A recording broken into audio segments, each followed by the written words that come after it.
video and let's get going. Okay. Amongst the volcanic islands of the South Pacific, opposing fleets vie for dominance across a small archipelago of lush tropical islands. The green palm trees and white sandy beaches will shortly be sullied by the gray of steel and black of gunpowder, and only one team will be declared champion. This is Trap. Trap is a 42 by 42 kilometer domination-style map with 3 cap points running in a line from southwest to northeast. The A cap is in the bottom left, B is towards the center, and C is in the top right. Each capture point has a unique island configuration that makes both assaulting and defending it a particular challenge. In the extreme southwest corner, the A cap is the least congested by islands, but remains exceptionally claustrophobic due to its proximity to the map borders. The northern and northeastern cap edges have some island cover that can be utilized by Allied cruisers, but there are precious few places to hide, and even fewer places to run. The half-submerged caldera in the center of B cap is a magnet for friendly destroyers seeking shelter from enemy fire, but hugging it too tightly, or failing to recognize when it's time to cut losses and retreat, has cost more than one intrepid destroyer captain their ship. Just a few more leagues to the northeast, the capture circle of Cap C is wide open, but the perimeter is anything but. A half-dozen islands are scattered along the rim, and, when added to those nearby, offer friendly cruisers a myriad of nooks and crannies from which to spring radar on unsuspecting destroyers as they vie for control. Trap is a challenging map for even seasoned teams to play well. Historically, action has tended to move in a clockwise or counterclockwise motion centered around the B cap, but will that remain true as new teams and new strategies enter the mix? 18 ships, 2 teams, 1 victor. It's time to play Trap.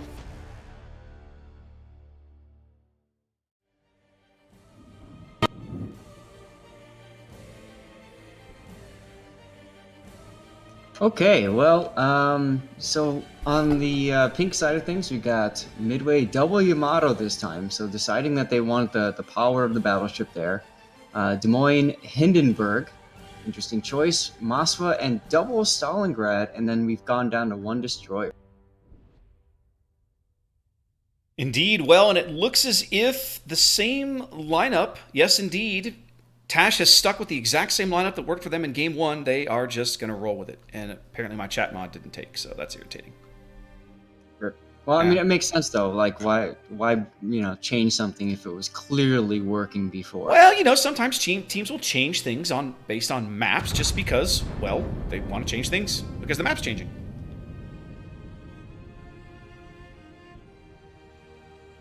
Now, they are going for basically an AC split here, although Cazador looks like he's trying to reverse into the edge of B. Where's your 1 destroyer, Zath? The 1 destroyer is south of B cap. Now, Flight Ace is setting himself up in the Des Moines to radar all of B, so as soon as your gearing backs in, I'm sure that'll light off the beacon there. Meanwhile, we have Yamato, well, you can see it over there now, kind of getting themselves set up to stop a push at C. And it looks like the main body, if you will, is heading more towards the A side of things. Okay, well, again, we've gone for a Montana Moskva Henri headed north. Everybody else headed down towards A. There's the gearing now. Cazador touching into the B cap. Waiting for the beacons of Gondor to light here and see if they will spot him. I was wondering if you'd catch the reference. Oh, I caught the reference. I'm just as big a nerd as you are, Zath. Rashatelni's Yamato kind of just setting up here to back up his destroyer, waiting for this Des Moines to show himself. Des Moines does not seem interested. It looks as if Cazador's going to back B. Yeah, Flight Ace was, he backed up a little bit there, took some shells from the Stalingrad, and I think he got a little nervous. So he backed a little bit too far out of position, and yep, there goes the B cap. TASH with a very bold early play here, dumping their destroyer into the B cap and getting it essentially for free. There's 1776. What part of the cap is he in? Southern, very southern cap. Oh, he was just briefly spotted. The Midway planes caught a glimpse of him, and he smoked immediately. So they know where he is now.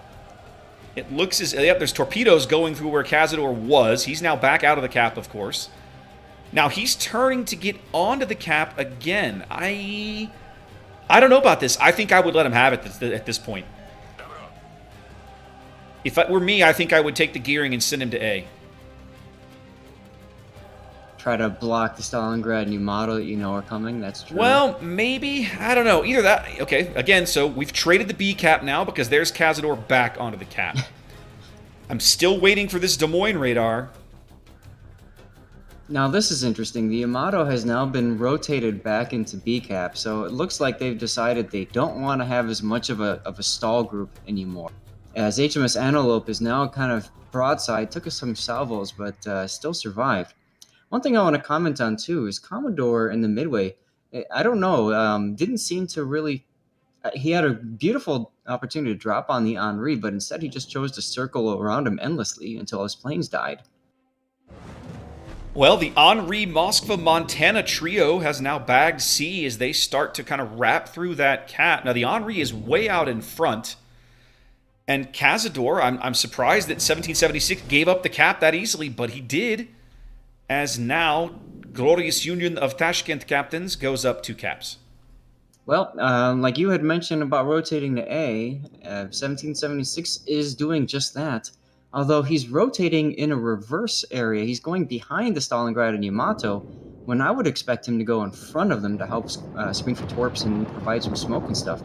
Meanwhile, Calamari's been taking some hits in the Henri over there and is now humping the border. He is indeed. He's got a midway torpedo strike coming right up his stern. I think he might actually find a gap. No, he'll take one on the butt. No, he'll take one right on the stern. The Midway dumped a fighter over him to try and keep him spotted, but he shot it down. He might be dark. I don't know. Can you see him still? Yes, we can still see him because he's shooting. Well, he's pinned up against the wall. He can't really turn, or the Yamato and the Stalingrad will simply wipe him off the board. Speaking of Yamato and Stalingrad, Garyun and Kirk do bag a cap for Pink as they start to tick up points here on Trap with 5 minutes gone. And there's 1776. No! The Stalingrad, Antelope Stalingrad, yes, getting punished for sailing into the B cap. What is he doing, Zath? I think that they are trying to figure out what to do from this situation. They clearly can't hold the group coming in the C cap, and at the same time try to do something else. And I think they're just. It almost looks like they're confused. I think they're very confused. Firebird's Hindenburg just got gutted by the Montana up north. Antelope Stalingrad getting gutted by Reshetelny's Yamato. Now Antelope turns, and now they're getting in from the north with more AP. Bam, bam. 2 quick kills for Tash. Give them a 1-cap, 2-ship lead here on Trap. It's like they... I feel like there was a complete breakdown of communication there, Zaf. Yeah, that was completely unnecessary. I think they were trying to do a general push through B. But... the general push turned into 1 ship. Yeah. So they reorient. There we go. Okay, so Pink does bag Calamari way down by the A cap. So they're up. They've got a kill now. I was going to say they've reoriented the Des Moines, right? He's the one pointing north now on the backside of the B cap to try and help slow down this C push. But if it were me, I think I would have put the Stalingrad in that position. Yes, or I would have put the Stalingrad where the Moskva is, or something. And honestly, there needs to be, if they're going to hold a push, there needs to be something that's all the way on the 10 line to prevent them from getting any sort of cross shots. Yeah. And you could put the Moskva in the middle and Des Moines on the island, sure, and then Stalingrad on the edge, or something along those lines. But instead, they just offered the Stalingrad up on a platter. So once again, as in game 1, Pink finds themselves in this position where their ships are in kind of this kill box, right? They've allowed Tash to kind of, I won't say to encircle them, but certainly maneuver their ships into a position where they've got cross shots on the ships that they really want to get off the board. And of course, that's what bagged them 2 quick, easy kills there early on. Mm-hmm. Now, they still do have a tremendous amount of force at A in Kirk, Garyun, and MCC 1776. That's where their 1 kill is, so they're in a decent position to do something about it. Boondock Taints' Stalingrad is toe-to-toe, like nose-to-nose with this Yamato. But I don't know, is Kirk going to stop? Is he going to keep coming? Yeah, you got me. It looks like it looks like he's going to stop. He's pulling the handbrake. It's like he's grounding himself right there on the island. Meanwhile, the other Yamato on the back there is flooding. Reshi.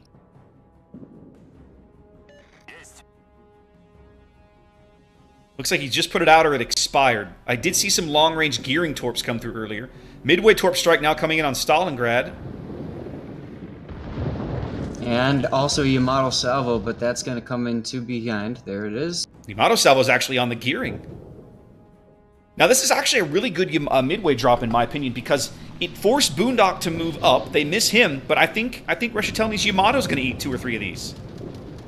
Looks like it. That was a really beautiful drop, just because it gives them, you know, he didn't get the target he was aiming for, but he still got some use out of those torps. Yep. Meanwhile, there goes the Stalingrad. Ooh, man, what a ballsy play by MCC to come through the gap with the Stalingrad right there. Yep. More torpedoes going out. Boondock takes none of them, and there's a convenient Yamato-sized hole for Reshetelny. Now, all the action today, we didn't talk about it, but they drove the Yami and the Des Moines right into B, and TASH let them have it, and I think that's the right play. They're up 2 ships. They killed one of the... Okay, they killed Kirk when I wasn't looking. Yes. And there goes Boondock Taints in response. Kirk died to secondaries. Wow, okay, I missed that. Yep. Meanwhile, Jeff has basically backed up to the next game and now realized he can't go much farther. So backed up to the next game. He's got to go forward. I see he's having issues there on the map edge, yes. And that's unfortunately gonna be it for him. It's not. He's gone. Gonna have a close Moskva Des Moines pass potentially here at B. Garyun Stalingrad continuing to push north out of A, literally bow to bow with Reshetelny's Yamato. TASH bags yet another kill, picking off Jeff's Moskva on the bottom of the map. This is interesting. Kill had an opportunity to push, and he stopped. And because he stopped, he's got... I mean, if the Yamato, if Reshi sees it, I mean, there's an easy salvo, but he's too busy looking at MCC. Looks like, oh no, the Stalingrad. That was a drive-by right there. Indeed. Reshetelny bags himself a fat Russian cruiser. MCC looking to bag himself a fat Japanese battleship.